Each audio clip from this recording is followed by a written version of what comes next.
नमस्कार. तुमचा तुमच्यावर विश्वास असेल, तर जगातली कोणतीही गोष्ट तुम्ही सहज साध्य करू शकता. फक्त तुमचा तुमच्यावर विश्वास पाहिजे. पण आपलं काय होतं बघा, की थोडंसं अपयश आलं, गोष्टी आपल्या मनाच्या विरुद्ध घडायला लागल्या, की लगेच आपण डिमोटिव्हेट होतो. लगेच आपल्याला टेन्शन येतं. आपला विश्वास जो असा असतो, तो धपकन खाली पडतो. तर हा विश्वास किती असला पाहिजे, ते बघा आणि मग पुढच्या व्हिडिओमध्ये त्या विश्वासामुळे काय चमत्कार होतात, ते आपण बघणार आहोत. एका गावामध्ये दुष्काळ असतो. बरीच वर्ष पाऊसच पडलेला नसतो. खूप दुष्काळ होतो. शेतकऱ्यांचं खूप नुकसान होतं. नंतर हळू-हळू अन्न-पाण्याचे हाल व्हायला लागतात. मग आता काय करायचं? असा विचार करून ते शेवटी म्हणतात, की आपण देवळात जाऊया आणि देवाकडे गाऱ्हाणं घालूया. देवळात जातात, सगळे गावकरी देवळात जातात आणि देवळात गेल्यानंतर तिथे त्यांना एक साधू दिसतात. साधू महाराज बसलेले असतात देवळामध्ये.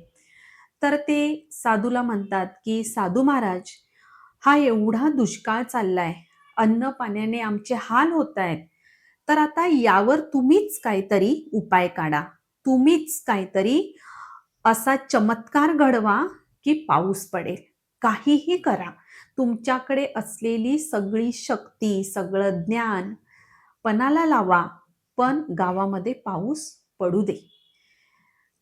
तर ते सांगतात, की साधू महाराज एवढ्या अपेक्षेने आलेले आहेत सगळे गावकरी. तर ठीक आहे सांगतात, आज रात्री पाऊस पडेल. साधू महाराजांनी असं सांगितल्यानंतर त्यांना जो काही आनंद होतो गावकऱ्यांना, त्या आनंदामध्ये, त्या खुशीमध्ये तसेच सगळेजण पुन्हा आपापल्या घरी जातात आणि रात्री पाऊस पडेल असं सांगितल्यामुळे रात्रीची सगळेजण वाट बघत असतात. रात्र होते. हळू-हळू थोडा वेळ निघून जातो. तरी पाऊस काही पडत नाहीये. पाऊस पडला नाही. मग सगळे गावकरी हळू-हळू घराच्या बाहेर यायला लागले. अरे, अजून पाऊस पडला नाही, अजून पाऊस पडला नाही. मध्यरात्र होते, तरीही पाऊस पडत नाही आणि मग सगळेजण त्याच वेळी त्या मंदिरातल्या, त्या देवळातल्या साधू महाराजांकडे जातात. साधू महाराजांकडे गेल्यानंतर म्हणतात, की "तुम्ही तर सांगितलं होतं, आज पाऊस पडेल रात्री, नक्की पाऊस पडेल. तर आता मध्यरात्र होऊन गेली, पाऊस तर काही पडला नाही अजून." साधू महाराज सांगतात, "किती जणांनी माझ्यावर विश्वास ठेवला. किती जणांना असं वाटलं, की आज रात्री खरंच पाऊस पडणार.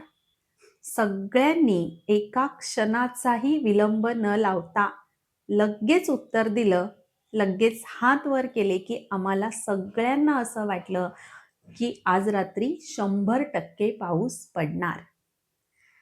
साधू महाराज छोटंसं स्माईल आणतात चेहऱ्यावर आणि म्हणतात, "खोटं बोलताय तुम्ही. तुमचा एकाचाही माझ्या बोलण्यावर किंवा माझ्यावर विश्वास नव्हता. जर तो विश्वास असता, तर तुम्ही सगळ्यांनी घरातून बाहेर पडताना छत्री घेऊन बाहेर पडला असतात. कारण पाऊस केव्हाही येऊ शकतो, पाऊस केव्हाही पडू शकतो. या विश्वासावर तुम्ही सगळेजण छत्री घेऊन आला असतात.